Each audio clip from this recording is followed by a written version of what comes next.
Andrew McCart, IFL TV in association with MTK Global. I'm here in Newcastle for the final press conference for Ritson against Patera. With me I've got none other than promoter Eddie Hearn. They're a busy nice man. to have someone from IFL interviewing me and know something about boxing. Oh, there you go. You know that. Couldn't just excuse a lot of nonsense. He's a celebrity now. Yeah. Should have seen him in Chicago, swanning around. Loving life, was he? In a gym all day, just like, you know. I seen you in the gym as well. I was, but I'm not looking as hench as he is.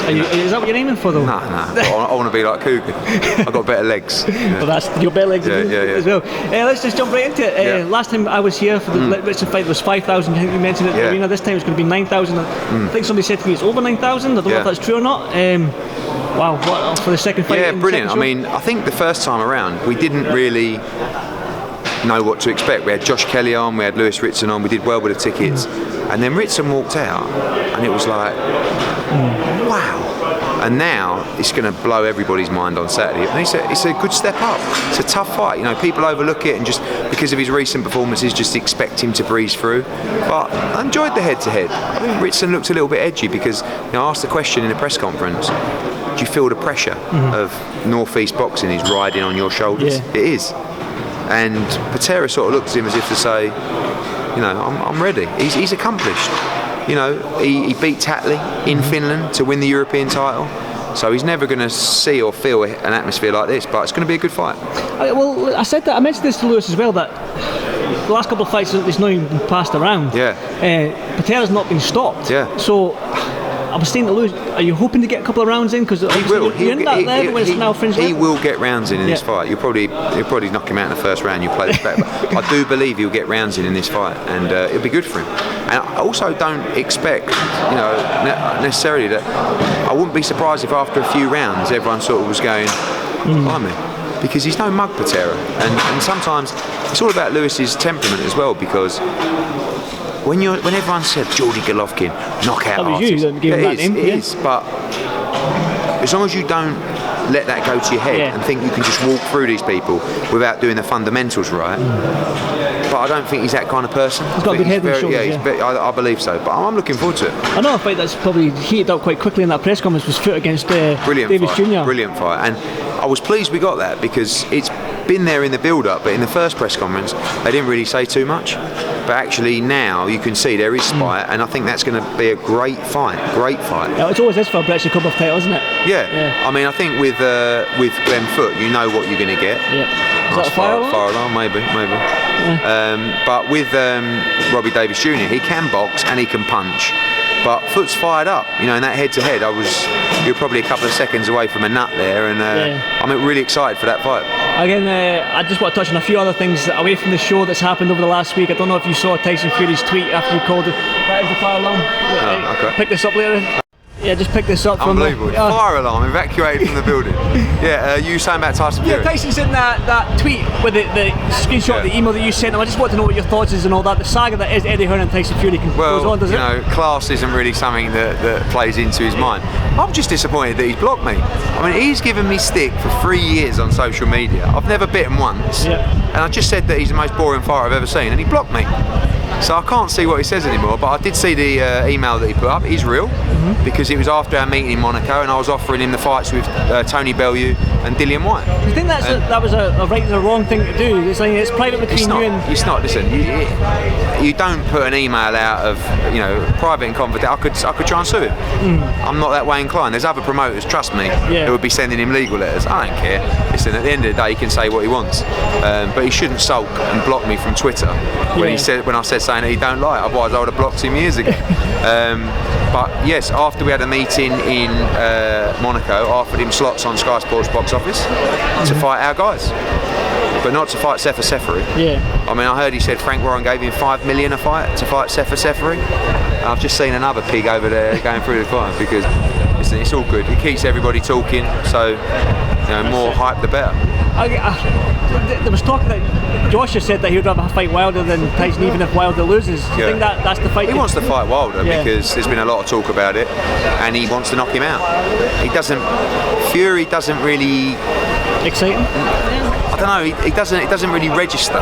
Listen, if he goes and beats Wilder, there may be, but he hasn't got that feeling towards Fury that he has towards Wilder. Like, he wants to knock Wilder's spark out. He wants to hurt him. I know that. But he just sort of sees Fury as like this joker, and I think maybe even secretly quite likes him, you know? Yeah. But he doesn't see him as a threat or Joshua wants to be an exciting fight. And Fury's never been an exciting fight. Yeah. So, listen, we'll see what happens. And again, I keep saying, if they get in the ring. Yeah. Well, again, another thing that's happened on one of your shows, your Boston shows, Billy Joe Saunders. Yeah. I kind of, from reading some of your tweets, I kind of had that feeling before the hearing that you were quite confident that he would get the license to fight. So just want to know what your thoughts is on that. I mean, when you think about it, it's a natural decision from the commission. You know, I saw Frank Warren's comments today where he said he would put the show on. No, but he said Eddie Hearn remained neutral about his position. Well, my fighter is Demetrius Andrade. Billy Joe Saunders has just failed a drugs test to fight my fighter. But the reason I wanted to be neutral is I didn't want to come out and say he should be banned because I didn't want to influence the commission. I wanted that fight. Frank Warren said, he's saved money now. I don't need to save money. I want to put on good fights. So that was a good fight for DAZN. So I'm disappointed.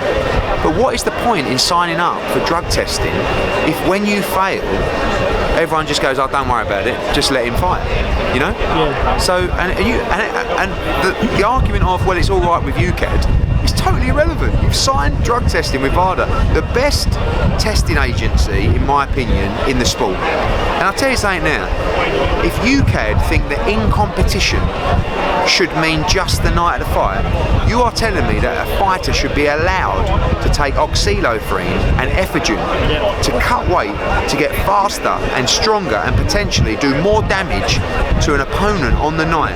The British Boxing Board of Control need to speak to UKAD because VADA's rules are quite simple. In competition, it's 365. You're a fighter, you can't take performance enhancing drugs in camp. What, so you can be more dangerous in the ring? It's outrageous. So, and I like Billy Joe Saunders, and I really wanted this fight to happen, but he failed a VADA test. You can't ignore it, otherwise the sport's a mockery. So we'll see what happens. I think they're going to appeal, and I think the WBO will strip him, but we're happy to fight Saunders. But Andrade's done nothing wrong. He's the mandatory challenger.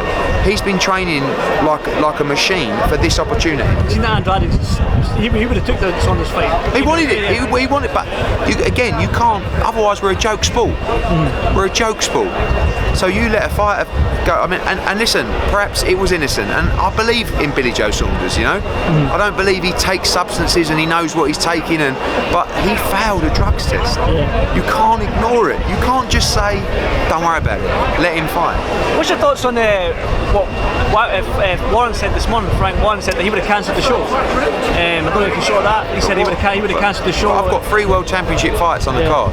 You know, I've got an arena booked. I've got 7,000 ticket sales, and I've got a fighter ready to step in to challenge for a vacant title. I won't pull a fight. He's going to get stripped. He's going to get sanctioned. The reason Warren's saying that is to reschedule so Billy Joe don't get stripped. But if it's very simple in the WBO's rules. If a fight is signed and that fighter cannot fight because he isn't commissioned, he can't get a license or he's failed a drugs test, he's stripped. But maybe we fight Walter Carlton Duckworth for the vacant title, and we agreed to fight Billy Joe next. We want this fight, and the fight's bigger now. I'm not an idiot. I know this fight is controversial. Billy Joe Saunders wants to fight Andrade. Andrade wants to fight him, but we also can't just ignore it when a fighter fails a drugs test. Otherwise, the whole sport's a mockery. Well, I won't give you much longer because it seems to be a huge crowd here for this building there. I saw another tweet after your Chicago show from a couple of fighters stateside.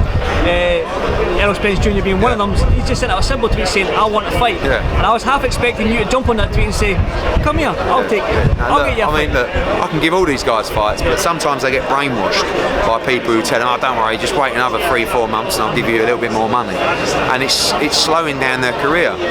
But we know what we're doing, and we can expect some major announcements very soon about major fighters coming to the DAZN platform. And once this goes through, you're going to see a lot of fighters jumping ship, so we're nearly there. Well, another one I'll mention this was Gervonta Davis. Can you tell me more about that? I made Gervonta Davis through Mayweather Promotions, through his promoter, a monumental offer to fight and to be active.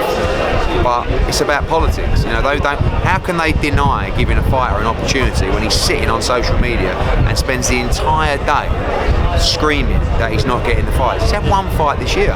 He's probably one of the best and biggest stars in the sport of boxing. So we shall see. Again, finally, before I let you go, just to go back to the Newcastle show, what can fans expect?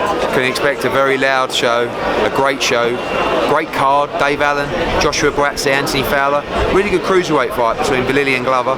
Brilliant British and Commonwealth title fight between Glenn Foot and Robbie Davis Jr. and then Lewis Ritson.